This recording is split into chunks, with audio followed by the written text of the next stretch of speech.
नमस्कार, आपका बहुत बहुत स्वागत है अभ्युदय आईएएस क्लासेस में। देखिए, हम जो इंटरनेशनल इंस्टीट्यूट्स की बात कर रहे हैं, उन्हीं इंटरनेशनल इंस्टीट्यूट्स में हमने आईएमएफ और वर्ल्ड बैंक के बारे में पढ़ लिया था। डब्ल्यूटीओ बचा हुआ है और कुछ ऐतिहासिक क्रोनोलॉजी भी हम देखेंगे और यह भी समझेंगे कि जो आईएमएफ और वर्ल्ड बैंक व डब्ल्यूटीओ बना था, उस समय विश्व का ऐतिहासिक परिप्रेक्ष्य कैसा था, उसको भी समझने का प्रयास करेंगे।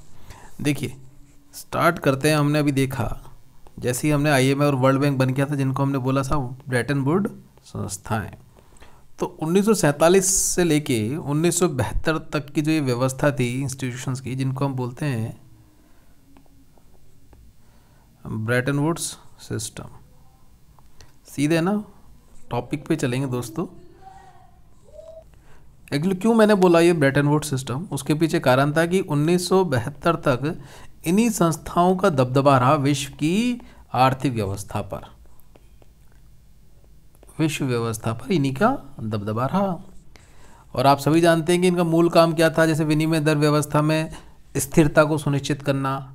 और देखो, 1945 से 1972 के मध्य जो निर्यात हो रहा था विश्व व्यवस्था में, और ये निर्यात लाभ उन्हीं देशों को मिल पा रहा था जो प्रोडक्शन की मात्रा प्लस उसकी गुणवत्ता, इन दो पॉइंटों में सुधार कर पा रहे थे। आईएमएफ के आपने दो कार्य देखे ही थे। एक कार्य था कि सदस्य देशों को व्यापारिक वित्त की सुविधा प्रदान करना, दूसरा आपने देखा विनिमय दर में स्थायित्व सुनिश्चित करना। ये दो चीज़ आपने देखी थी। अब एक दो इंसिडेंट्स और हैं, उनको भी समझें। एक कॉन्सेप्ट आप जानते होंगे, डॉलर गोल्ड का समतुल्यता नियम। समतुल्यता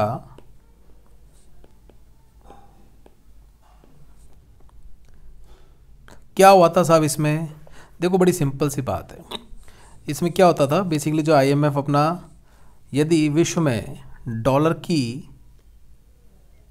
कीमत बढ़ जाती थी, डॉलर का विश्व बाजार में क्या कर देता था, विक्रय कर देता था, जिससे क्या होता था, डॉलर की कीमत कम हो जाती थी। सेम प्रिंसिपल गोल्ड पर भी लागू था। यदि गोल्ड की कीमत बढ़ जाती थी तो गोल्ड को विश्व बाजार में विक्रय कर देता था, जिससे क्या होता था, आपके गोल्ड की कीमत कम हो जाती थी। ये बेसिकली डॉलर गोल्ड समतुल्यता का नियम कहलाता है। यदि कभी एग्जाम में आ गया तो विशेष रूप से ध्यान रखना, इसका संबंध आईएमएफ के कार्यों के द्वारा विश्व में डॉलर और गोल्ड की बाजार मूल्य को स्थिरता प्रदान करना था। एक बहुत इंपॉर्टेंट कॉन्सेप्ट और समझो साथ ही साथ। तो एक ट्रस्टीशिप काउंसिल था। ट्रस्टीशिप काउंसिल यूएनए से रिलेटेड कॉन्सेप्ट है। 1960 में एक रिजोल्यूशन आया था, जिसको बोलते हैं ये फाइनल रिजोल्यूशन ऑफ डीकोलोनाइजेशन। अरे ये क्या था?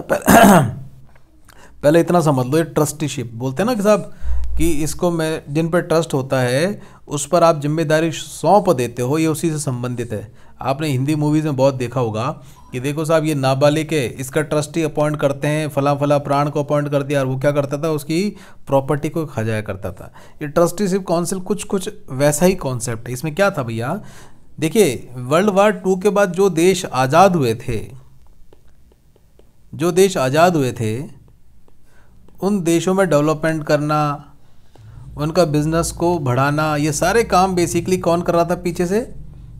आपके यूएनओ के जो प्रमुख देश, जीते हुए देश थे, वही कर रहे थे।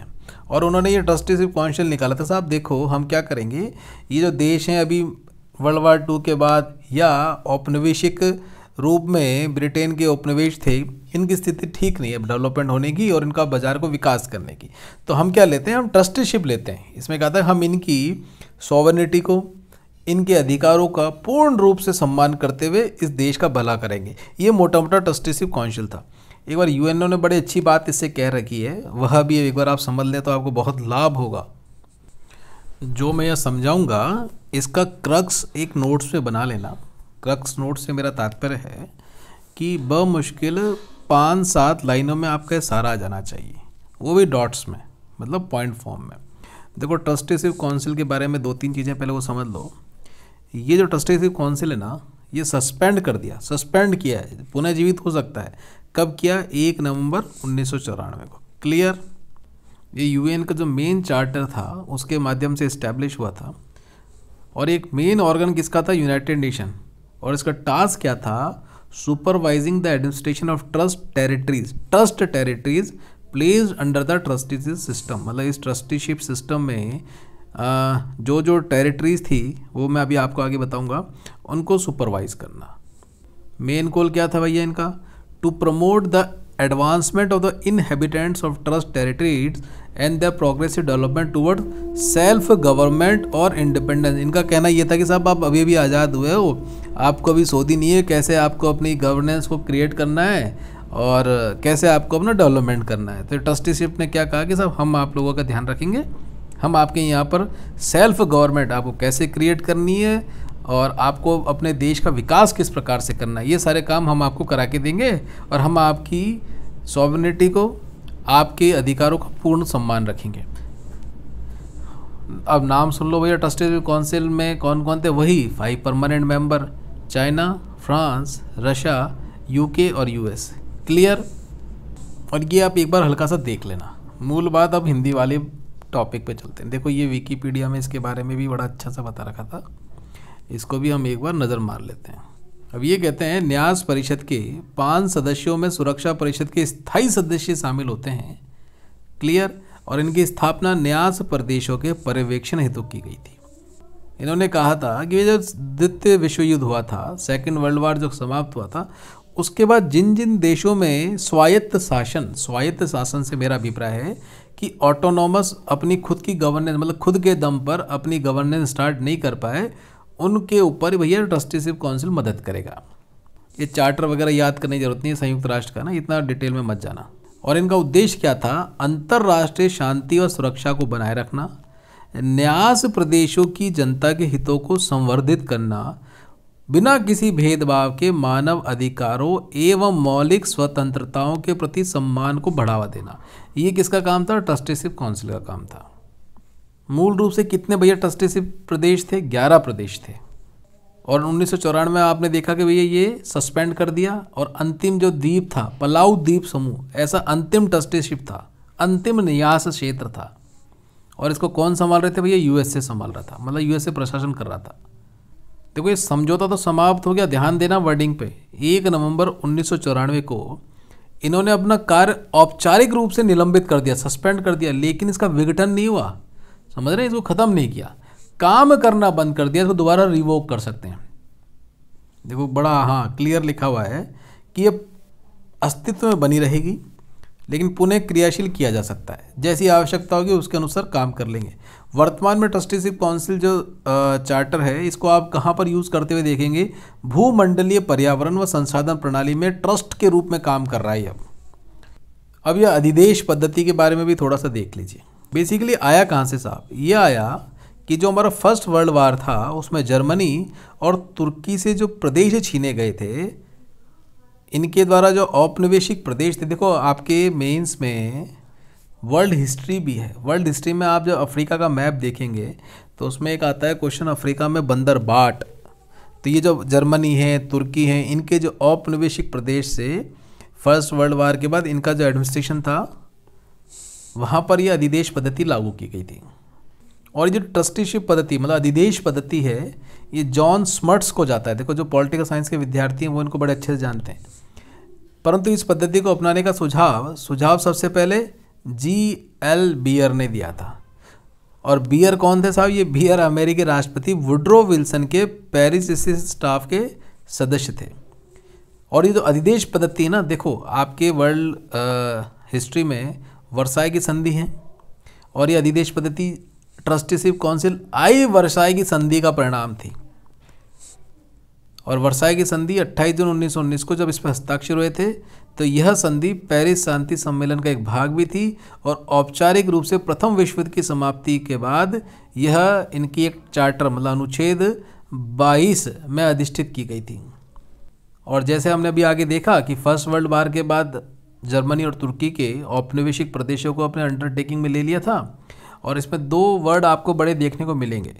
ऐसे उपनिवेशों की अधिदेश और प्रशासक देश को अधिदेशक, जैसे कि पलाऊ में हमने देखा यूएसए उस पर प्रशासक देश के रूप में था, तो उसको आप क्या बोलेंगे, यूएसए को अधिदेशक बोलेंगे, और जो देश है उसको क्या बोलेंगे, अधिदेश बोलेंगे। क्लियर।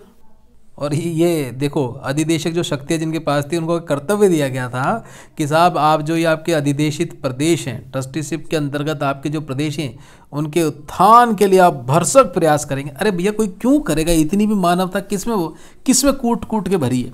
इतनी मानवता होती तो इस विश्व को ये बंदरबाट बनाने की कोशिश ही नहीं करते, ताकि अंततः यह प्रदेश स्वशासन के योग्य बन सके। देखो लेकिन इसका कहीं ना कहीं एक उल्लेख अवश्य मिलता है इस ट्रस्टीशिप काउंसिल के बाद ही, जो मैंने आपको लास्ट टाइम बताया था यूएसए और ब्रिटेन का उदाहरण दिया था, फ्रैंकलिन रूजवेल्ट और विंस्टन चर्चिल का। यूएसए के फ्रैंकलिन रूजवेल्ट और विंस्टन चर्चिल ने आपस में बातचीत करी थी भैया कि अटलांटिक चार्टर का, अगर आपको ध्यान आ रहा हो तो, रूल ऑफ सेल्फ डिटर्मिनेशन, जिनको ध्यान में नहीं है पुराना लेक्चर देख लेना, वो भी बड़ा प्यारा लेक्चर था।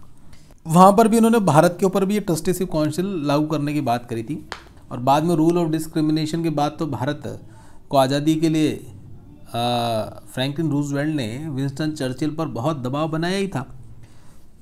लेकिन भैया आज़ादी हमें मिली बिना खड़क बिना चाल नहीं है, आज़ादी मिली है अपने सुभाष चंद्र बोस जी के द्वारा। बाकी भारत की जनता तो उसमें उग्र थी, अहिंसा से आज़ादी नहीं मिली, ये तय बात है। देखो उस समय भी खूब हमारे जो लोग बाग थे खूब डट के सामना करते थे अंग्रेज़ों का। और मैं आपको भी बात चलिए तो हल्का सा बता दूं, जो नेताजी जो थे, नेताजी हमारे क्यों कारण कहते हैं कि नेताजी की वजह से हमें आज़ादी मिली। देखो क्या हुआ था, पलाऊ को देखो अब 1994 में मिली। उससे पहले भी कई ऐसे देश थे जिनको 20-20, 25-25, 30-30 साल तक कब्जा रहा। गोवा का ही देख लो आप उदाहरण। कहने का तात्पर्य है कि अंग्रेज लोग चाहते ना तो कितने ही आंदोलन कर लेते, लेकिन भैया भारत को आज़ाद नहीं हम करा पाते। कारण उसके पीछे मूल कारण क्या रहा, देखो ये मेरा व्यक्तिगत राय भी हो सकता है, ये क्या है कि हिस्ट्री को बड़ी डामाडोल कर रखा है। यदि आप लिख के आओगे तो कहीं आपको दिक्कत नहीं हो जाए, आप तो अपने टेक्स्ट बुक की लिखाना। नेताजी सुभाष चंद्र बोस जो थे, कोई भी देश देखो आप जब तक उस पर अधिकार रख सकते हो, जब तक वहाँ की सेना आपका साथ देती हो। हुआ क्या था, नेताजी सुभाष चंद्र बोस के कारण, आज़ाद हिंद फौज के कारण जो हमारे भारतीय सैनिक थे वो अंग्रेज़ों ब्रिटिश के विरुद्ध हो गए थे। और आपने आईएनए इंसिडेंट देखा था, मुंबई में हुआ था, कराची में हुआ था और आपके बंगाल में हुआ था। उसके बाद इनको मालूम पड़ गया था अंग्रेज़ों को भैया कि अब हम हमारी इस शक्ति का प्रयोग भारतीयों के ऊपर नहीं कर सकते। मतलब भारतीय जो सेना में हमारे सैनिक हैं उनका उपयोग भारत को संभालने में हम अब नहीं कर सकते। उनको ये मालूम पड़ गया था। आपने देखा मुंबई पे तो पूरा अधिकार ही कर लिया था भारतीय नेवल सैनिकों ने, आईएनए रिवोल्ट जो आपने देखा था, समझ रहे हैं। तो यह जो कुछ मूल कारण थे जिनके कारण से अंग्रेज़ों ने हाथ जोड़ लिए, बोले भैया यहाँ से हम निकल जाना ही ठीक रहेगा। आज़ाद हिंद फौज के 25,000 सैनिकों ने अपना बलिदान दिया, तब जाके ये स्थिति क्रिएट हुई थी।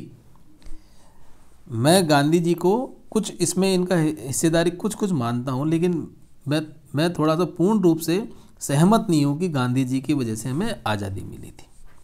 और जो अधिदेशित प्रदेश थे, हमने अभी बात करी कि 14 अधिदेशित प्रदेश हैं, उनको उनके विकास की मात्रा के अनुसार 3 श्रेणी में बांट रखा था, क, ख और ग। देखो श्रेणी क में वह अधिदेशित प्रदेश थे जिनको ये माना गया कि उनको स्वतंत्र राष्ट्र की मान्यता तो दे दी, परंतु यह भी माना कि इनको सहायता की आवश्यकता है। जैसे इनकी सहायता पूरी हो जाएगी, अपने पैरों पे खड़े हो जाएंगे, हम इनको पूर्ण रूप से गवर्नेंस इनके हाथों में सौंप कर अलग हो जाएंगे। देखो इराक और फ़िलिस्तीन, ध्यान रखो, देखो समझो, वर्ल्ड हिस्ट्री में बहुत काम आएगी, आईआर में भी काम आएगी। तुर्की के उपनिवेश यथा इराक और फ़िलिस्तीन ट्रांस जॉर्डन ग्रेट ब्रिटेन को सौंपे गए, जबकि सीरिया लेबनान फ्रांस को सौंपे गए थे। मतलब फ्रांस तो क्या कर रहा था, सीरिया और लेबनान को ट्रस्टीशिप के नाते संभाल रहा था। तुर्की के उपनिवेश थे जैसे इराक और फ़िलिस्तीन, और ट्रांस जॉर्डन जो था ये ग्रेट ब्रिटेन। ये तीनों को कौन संभाल रहा था, ग्रेट ब्रिटेन संभाल रहा था। देखो मूल बात ये भैया, ये जो वर्ल्ड वार 2 के बाद जो विजेता राष्ट्र थे उन्होंने सबने बैठ के बांट लिए कि भैया देखो, सीरिया लेबनान को फ्रांस तू संभाल, इराक फिलिस्तीन ट्रांस जॉर्डन को ग्रेट ब्रिटेन ने बोला मैं संभाल लूँगा। क्लियर। श्रेणी ख में वह देश थे जिनको अधिक सहायता की आवश्यकता थी, प्रशासनिक रूप से भी बड़े कमज़ोर थे, इसलिए उनकी स्वतंत्रता को विलंबित किया जाना था कि भाई कुछ समय बाद तुम्हें स्वतंत्र करेंगे, अभी हम प्रशासन भी हम ही करेंगे। जैसे तंगानाइका जिसको ग्रेट ब्रिटेन ने संभाला, कैमरून, टोगोलैंड ये भी ग्रेट ब्रिटेन में, और फ्रांस को क्या दिया था, रवांडा और यूरुंडी बेल्जियम को सौंपा गया था। जिनने भैया वर्ल्ड वार 2 में जीते ना, उन्होंने सबने बांट लिए। श्रेणी ग में कौन से थे, जिन प्रदेशों को प्रत्यक्ष डायरेक्ट गवर्नेंस के अंतर्गत रखा गया। ये और देख लेना, मूल बात ऊपर की क्या और कहते हैं, आपको विषय ध्यान में आ जाना चाहिए कि ट्रस्टीशिप काउंसिल है क्या। कल को कहीं सुनो तो बुक्के नहीं उड़ जाए हमारे, हम बता सकेंगे ट्रस्टीशिप काउंसिल यूएनओ के अंदर है क्या। और जब हम वर्ल्ड हिस्ट्री पढ़ेंगे तो वर्ल्ड हिस्ट्री में भी हम समझ सकें और आईआर में भी समझ सकें कि क्यों ग्रेट ब्रिटेन का इराक, फिलिस्तीन और इनमें हस्तक्षेप रहता है, क्यों सीरिया और लेबान में फ्रांस आगे दौड़ के सामने आता है। देखिए अभी भी जब सीरिया का मैटर चल रहा था तो फ्रांस ही आगे उठ के आ रहा था। हाँ, रशिया के बीच में उनका और सीरिया के लिए कॉन्ट्राडिक्शन भी हो गया था। तो अब समझ में आना चाहिए कि आपको इसके पीछे मूल कारण क्या रहे हैं। इसको एक बार हल्का सा रीड आउट कर लेना। मैंने आपसे कहा कि 1947 से लेके 1972 तक इन ब्रेटन वुड्स संस्थाओं की विश्व व्यवस्था कायम थी, और यही वह समय था जो ये ट्रस्टीज काउंसिल के अंतर्गत जो देश थे इनका विकास हो रहा था। देखिए, और इसी दौरान 1968 का ध्यान हो आपको वर्ष, वियतनाम एक छोटा सा देश, वियतनाम वर्सेस अमेरिका, इनके बीच का संघर्ष विश्व विदित है कि एक छोटे से देश ने अमेरिका को पछाड़ दिया था। और इसमें क्या रहा था, वियतनाम भारी पड़ गया था अमेरिका पर। समझ गए, मतलब यूँ माने आप, अमेरिका हार ही गया था, इसने वहाँ से अपने सब कुछ ताम तूड़े उठा के वापस अमेरिका आ गया था। ये बड़ा फेमस है। और वियतनाम का जो वार हुआ था ना, वहाँ के सैनिक क्या करते थे आपको मैं बता दूँ, महाराणा प्रताप और शिवाजी इनके बारे में गीत गाया करते थे, इनके बारे में उदाहरण दिया करते थे कि कैसे उन्होंने लड़ाई लड़ी, कैसे उन्होंने अपने साम्राज्य को बचाए रखा। और इस युद्ध के बाद 1972, देखो 1972 मैंने क्यों बोला कि 1972 में यूएसए ने क्या किया, ये जो ब्रेटन वुड्स सम्मेलन के प्रस्ताव थे, इन प्रस्ताव को मानने से मना कर दिया। देखो क्रोनोलॉजी समझते जाना। और मना करने से क्या हुआ, और मना करने के पीछे कुछ मूल कारण भी थे। देखो इस समय क्या रहा था, गोल्ड में बहुत वृद्धि होने लग गई थी और वर्ल्ड में डॉलर की कमी होने लग गई थी। और अमेरिका ने क्या किया, जैसे वॉर भी हुआ था और भी विश्व की आर्थिक व्यवस्था थी, अमेरिका ने बोला कि साहब मैं डॉलर और नहीं छापूंगा। इसकी वजह से क्या हो गया, डॉलर की विश्व अर्थव्यवस्था में कमी हो गई, डॉलर में कमी हुई और गिरावट भी हुई। क्लियर। और यही वह समय था जब 1972 को माओ और निक्सन, अमेरिका का राष्ट्रपति निक्सन, इनके मध्य एक बैठक हुई थी। और ये बैठक कैसी थी, नॉन ऑफिशियल, मतलब गैर आधिकारिक बैठक थी।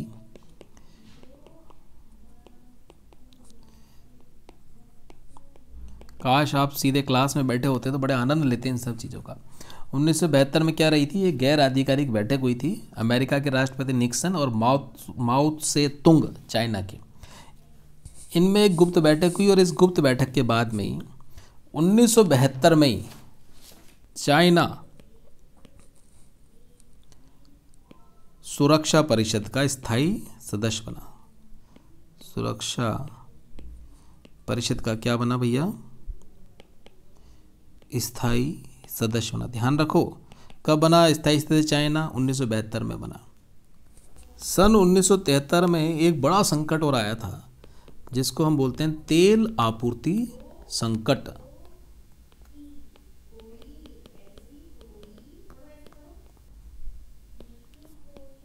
अरब देशों के द्वारा लगाया गया प्रतिबंध था, जिसकी वजह से क्या रहा भैया, तेल संकट आ गया विश्व में।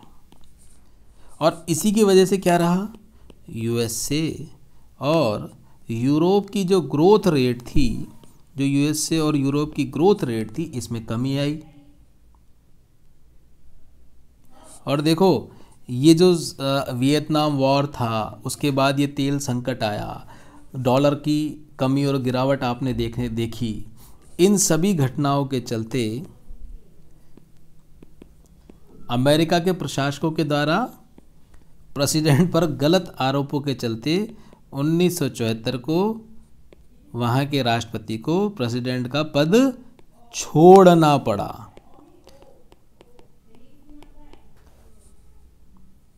और 74 में कौन थे प्रेसिडेंट, निक्सन थे।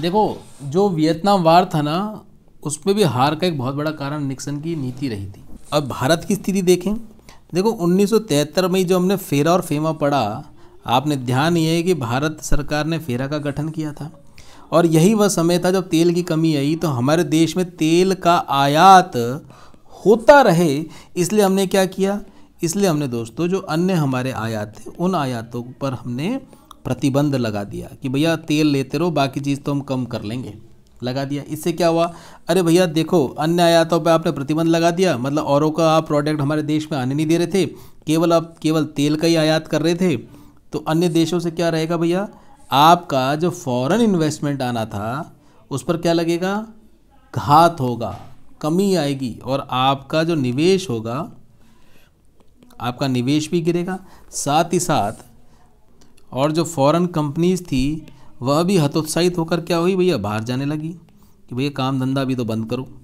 क्लियर। और जब हम बात करते हैं 1969 से, देखो ये सारी चीज़ रिलेटेड हैं, और हम जब बात करते हैं 1969 से 74 की चौथी पंचवर्षीय योजना की, तो हम सभी जानते हैं इस पंचवर्षीय योजना में ग्रोथ रेट कम हुई, महंगाई आपकी बढ़ गई, गरीबी आपकी बढ़ गई। कारण समझ में आया क्यों बढ़ी भैया गरीबी? आप विश्व पटल देख रहे हैं, बिजनेस एनवायरनमेंट क्या चल रहा था, यही कारण था कि 1969 और 74 के बीच में हमारी पंचवर्षीय योजना में ग्रोथ रेट इतनी कम क्यों रही, महंगाई और गरीबी क्यों बढ़ती चली गई। और यही वह समय था, आपको ध्यान हो, तभी मीसा आया 1974, ड्रैकोनियन लॉ। क्या था ये, maintenance of internal security act, internal security act 1974। यही वह एक्ट था जिसके माध्यम से क्या हुआ था भैया, इमरजेंसी लगाई गई थी। और 1971 में मेरे प्यारे दोस्तों इंदिरा गांधी जी पर चुनावों में जो उन्होंने व्यापक रूप से भ्रष्टाचार किया था, उस व्यापक रूप से भ्रष्टाचार में जब ये केस हार गई इलाहाबाद हाई कोर्ट में, राम नारायण जी थे, समझ गए, तो केस हारने के बाद इन्होंने क्या कर दिया, तुरंत ही फिर इमरजेंसी भी लगा दी थी।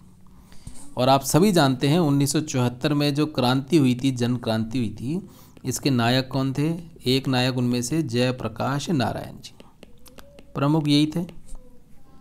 और इन्होंने क्या बोला था, भारत को क्या करेंगे, कांग्रेस मुक्त बनाया जाएगा। और देखो यही जो संदर्भ था ना, फोर्थ फाइनेंशियल ईयर 1974 में देखते हैं, जब गरीबी बहुत बढ़ी तो इन्होंने इस समय ये नारा भी दिया था कि गरीबी हटाने के लिए इन्होंने कहा क्या गरीबी हटाओ। अमेरिकी राष्ट्रपति का पद से हटना, 1972 में चाइना का सुरक्षा परिषद में शामिल होना, हमारा 71 का युद्ध भी आप जानते ही हैं। और इसी प्रतिकूल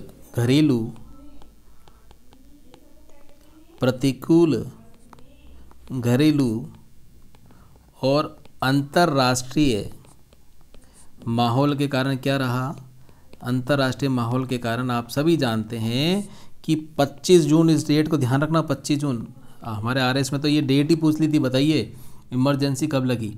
25 जून 1975 से लेके 21 मार्च 1977 तक क्या रहा भैया, इमरजेंसी लग गई, आपातकाल लागू कर दिया। क्या लागू कर दिया, आपातकाल लागू रहा। इन डेटों को ध्यान रखना, ये वाली खास तौर पे दोनों।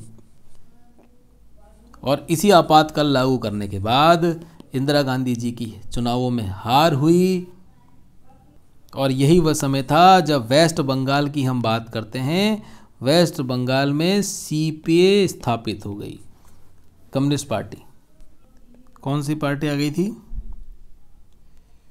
Communist party of India. और इसके आगे एम और लगता है। इनका एक ही मार्क्सिस्ट थे। इनका क्या था? साम दाम दंड भेद कैसे भी करो सत्ता हासिल करो, हिंसा का संपूर्ण यूज़ करो। और ये भैया कितने साल शासन रहा था वेस्ट बंगाल में? 34 वर्ष शासन रहा था। लेफ्ट का रूल रहा था, लेफ्ट फ्रंट रूल रहा 34 साल तक। उसके बाद ही ममता बनर्जी आ गई थी और अब संभवतः बीजेपी आने की संभावना है। और इनके सबसे प्रसिद्ध लीडर ज्योति बसु। 34 साल तक भैया ज्योति बसु ने बंगाल में राज किया। और यही इंदिरा गांधी के इमरजेंसी के बाद से उसके बाद कभी वेस्ट बंगाल में कांग्रेस उठ के खड़ी नहीं हो पाई। और दोस्तों, जैसे ही हमारे 1977 का एक वर्ष समाप्त हुआ और 1978 में एक बड़ा परिवर्तन हुआ कि चाइना ने इसी समय अपनी न्यू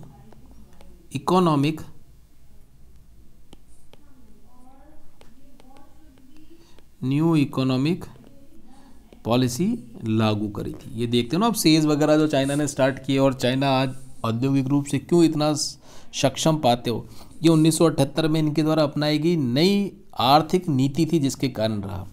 और 1978 में ही एक इंसिडेंट और हुआ था कि अमेरिका के प्रेसिडेंट, कौन प्रेसिडेंट थे उस समय? Jimmy Carter. Jimmy Carter. ये जो जिमी कार्टर थे ये भारत आए थे, 1978 में आए थे, भारत आए थे। और आपको ध्यान ही होगा कि भैया जिमी कार्टर को नोबेल प्राइज़ भी मिला है, नोबेल पीस प्राइज़ मिला हुआ है इनको। क्यों मिला था भैया? कि जो तेल संकट आ गया था ना विश्व के समक्ष, आपने देखा था ना भी तेल संकट आ गया था, इस तेल संकट को इन्होंने ख़त्म किया और अरब इजराइल के मध्य चल रहे युद्ध को भी इन्होंने समाप्ति के लिए पहल करी थी। मतलब युद्ध के द्वारा युद्ध को समाप्त किया और इन्होंने पीस प्राइज़ अपने आप को दिलवाया। अरब इजराइल, देखो ये छोटी छोटी बातें हैं, तुम्हारे आईआर के लिए बड़े काम देंगी। अरब इजराइल के मध्य जो युद्ध चल रहा था, इनके मध्य युद्ध को इन्होंने क्या करवाया? समाप्त करवाया। ये मान लीजिए, इस कारण इनको क्या किया? देखो ये अरब और इजराइल में युद्ध था ना, इसी की वजह से तो तेल संकट खड़े हो गए थे। ये युद्ध समाप्त हुआ तो इसके कॉजिंग इफेक्ट में आपका तेल संकट भी समाप्त हो गया। और यही 1978 के बाद 1981 आया हमारा। 1981 वह वर्ष था जिस वर्ष में भारत ने, हमारे प्यारे भारत ने उदारवाद नीति की घोषणा की थी। उदारवाद नीति की घोषणा कर दी थी।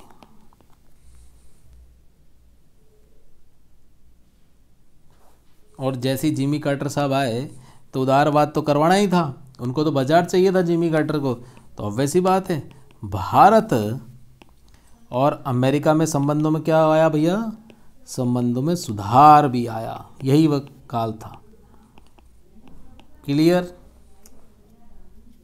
और फिर आप जानते हो कि 10 वर्ष बाद 1991 में व्यापक उदारीकरण हमने भैया अपनाया ही था, जिसके बारे में हमने बहुत अच्छे से पढ़ लिया है।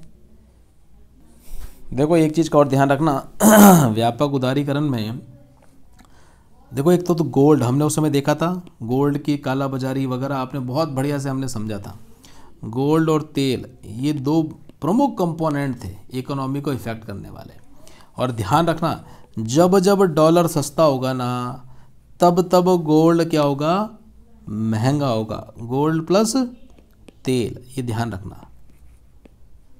क्लियर? और देखो 1991 के अपन को कई फ़ायदे भी थे। कई बार पूछ लिया जाता है भैया ये बताओ 1991 में ये जो व्यापक उदारीकरण हुआ इससे हमें लाभ भी हुआ क्या? तो आप एक लाभ में एक लाइन अवश्य लिखना कि देखो साहब, हम हमारे उद्योगों का संरक्षण करेंगे ना, बेटे का जितना संरक्षण करेंगे वो उभर के नहीं आ पाएगा। संरक्षणवाद से ध्यान रखना मेरे प्यारे दोस्तों, हमेशा कार्य कुशलता और उत्पादकता में कमी आती है। समझ रहे हो? इसीलिए अपने यहाँ पर जो इंडस्ट्रीज थी, कैसे भी प्रोडक्ट बना लो, अगर उदारवाद आने से उनको कंपटीशन जब उनने झेला कि भैया जूते बनाने वाली बढ़िया बढ़िया कंपनी आ रही है, यूटेंसिल बनाने वाली बढ़िया बढ़िया कंपनी अलग अलग प्रोडक्ट्स लेके आ रही है, बहुत फिनिशिंग में लेके आ रही है, तो भैया आपको भी वैसा ही प्रोडक्ट बनाना पड़ेगा। आपको भी ऐसा नहीं है कि अब सरकार ने आपको संरक्षण दे रखा था तो जचे जैसा प्रोडक्ट बना के आप मार्केट में देंगे, नहीं। संरक्षण से कार्यकुशलता और उत्पादकता में कमी आती है। इस कारण से व्यापक उदारीकरण जो 91 में हुआ था, उसका जनता को, बाजार को बहुत लाभ मिला था। देखो, एक वर्ष और आपको याद दिला दूं, 1986 का, इसमें भी ध्यान रखो, ये 1986 का भी बड़ा ऐतिहासिक वर्ष रहा। ये 1986 में क्या रहा था, रूस व अमेरिका, इनके मध्य शांति वार्ता रही थी। जो आप देखते हो ना, कोल्ड वार चल रहा था 1991 के बाद, ये जो कोल्ड वार में जो शांति वार्ताएं थी, इन्हीं के पश्चात तो एक विश्व की नई अर्थव्यवस्था के रूप में नई व्यापक आर्थिक व्यवस्था उत्पन्न हुई थी। और जो कहते हैं कि अब शक्तियों का ध्रुवीकरण था, उसको कहीं ना कहीं हम समाप्त करके बोलने लगे थे भैया कि सारी शक्ति अमेरिका के हाथ में आ गई थी। रूस और अमेरिका के मध्य शांति वार्ता हुई थी, और आप सब जानते हैं इसको हम बोलते थे स्टार्ट वार्ता। देखो, ये शब्द जो हैं आपको ध्यान आ जाएंगे ना, तो अभी आपको आगे बड़े लाभ देंगे। स्ट्रैटेजिक आर्म रिडक्शन ट्रीटी थी ये, मतलब कि हम स्ट्रैटेजिक रूप से धीरे धीरे हमारे जो अस्त्र शस्त्र हैं उनको क्या करेंगे, कमी करेंगे, उनमें रिडक्शन करेंगे। और यहीं से क्या हुआ था भैया, जो शीत युद्ध चल रहा था, इस शीत युद्ध की समाप्ति की शुरुआत हुई थी। और यही वह वर्ष था जब उरुग्वे दौर की वार्ता हुई थी। उरुग्वे, देखो अब हम WTO की तरफ बढ़ रहे हैं। उरुग्वे दौर की वार्ता, और इसी उरुग्वे दौर की वार्ता में क्या रहा था, उदारवाद में वृद्धि हुई थी। क्या हुआ था, उदारवाद में वृद्धि हुई थी।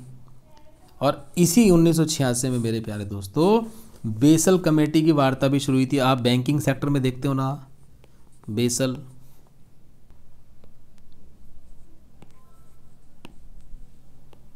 बेसल बेसल कमेटी बैंकों के सुपरविजन से संबंधित थी। बेसल कमेटी की गठन की भैया शुरुआत हुई, समझ रहे हो?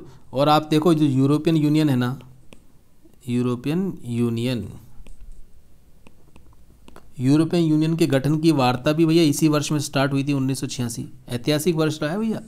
और देखो, हमारे भारत सरकार ने भी कई नई नीतियों की घोषणा करी थी। यही इस वर्ष में कई नई नीतियों की घोषणा करी थी। उनमें से नई कृषि विकास के लिए रणनीति और नीति बनाई थी। नई कृषि विकास, देखो ये जितनी भी बातें हैं ना मेरे प्यारे दोस्तों, आपके हॉलिस्टिक अप्रोच स्टडी में बड़ी मदद करेंगी। और यही वो वर्ष था जिसमें नई शिक्षा नीति बनी थी आपके। देखो, जो बेस्ट कंपाइलेशन जहाँ जहाँ बाजार में है ना, मैं नहीं चाहता उससे आप वंचित हो जाओ।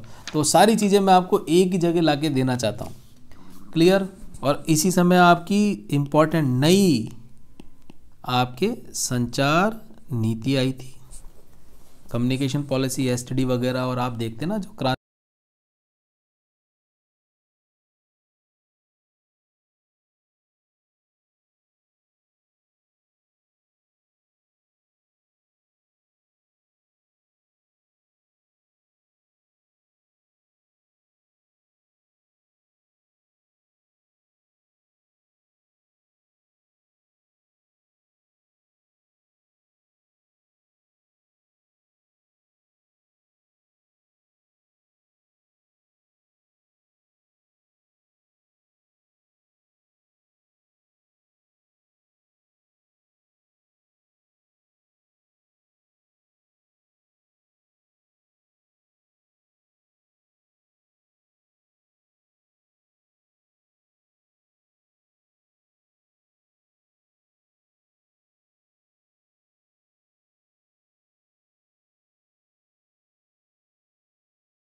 1992 थे, जो यूरोपियन यूनियन की वार्ता भी संपन्न हो गई। और इस समय एक संधि, मैस्ट्रिच संधि, आप सभी जानते हैं यूरोपियन यूनियन वाली मैस्ट्रिच संधि, यह भी संपन्न हो गई। और पर्यावरण के संदर्भ में आप सभी जानते हैं, ये भी इम्पोर्टेंट वर्ष है। इसी पर्यावरण के संदर्भ में अर्थ समिट के लिए बैठकें हुई, अर्थ समिट की बैठकें हुई, बैठक हुई या की गई। क्लियर, यहाँ तक समझ लिया। अब हम इसके आगे चलते हैं। अब इसके आगे एक तो ना WTO पर आ जाएंगे। देखो धीरे धीरे हम WTO की तरफ बढ़ रहे हैं, वर्ल्ड ट्रेड ऑर्गेनाइजेशन की तरफ बढ़ रहे हैं, उसको भी समझेंगे। और वो थोड़ा इम्पॉर्टेंट और काफ़ी सारे उसमें आस्पेक्ट हैं, तो उसमें थोड़ा और समय लगेगा। और बिल्कुल परेशान मत होना। उरुग्वे दौर की वार्ता की मैंने अभी आपसे चर्चा करी। ये उरुग्वे दौर की वार्ता क्या है साहब, जिसमें उदारीकरण की सुधारवाद हुई, उदारवाद बढ़ने की आपने बात करी 86 में, ये क्या है, ये सारी वार्ताओं को अब हम समझेंगे। मतलब इम्पॉर्टेंट जो परिवर्तित होने, विश्व को आर्थिक व्यवस्था में परिवर्तन करने वाली जितने भी क्रोनोलॉजिकल इवेंट हैं, उसको हम हाथों हाथ समझते और सीखते चलेंगे। और एक बार ये आपने हिम्मत करके दुख पाके इसको समझ लिया ना, 2-4 बार रिवाइज कर लेना। और कोई इवेंट समझ में नहीं आता तो गूगल कर लिया करो या मुझसे पूछ लिया करो। तो एक बार तुम्हारे सारी चीज़ रिलेशन तुम्हारे दिमाग में फिक्स हो गई ना, तो देखना IR हुआ, आपका पॉलिटी भी हुआ, इकोनॉमिक्स में कोई गूढ़ प्रश्न आ गए तो उनको आप आसानी से हल कर पाएंगे। और ये आपके प्री में भी मदद करेंगे, वहाँ मदद करेंगे जब आपको एलिमिनेशन करना हो। क्योंकि अगर ऐसा कोई ऑप्शन आता है जिसको आप समझ सकते हैं कि यार कोल्ड वार की बात 1992 में हमने देखा, स्टार्ट वार्ता संपन्न हुई, 86 में ये इवेंट हुए, तो भैया ये ऑप्शन तो नहीं हो सकता, आप उसको एलिमिनेट करने में योग्य हो जाएंगे। चलो आगे बढ़ते हैं।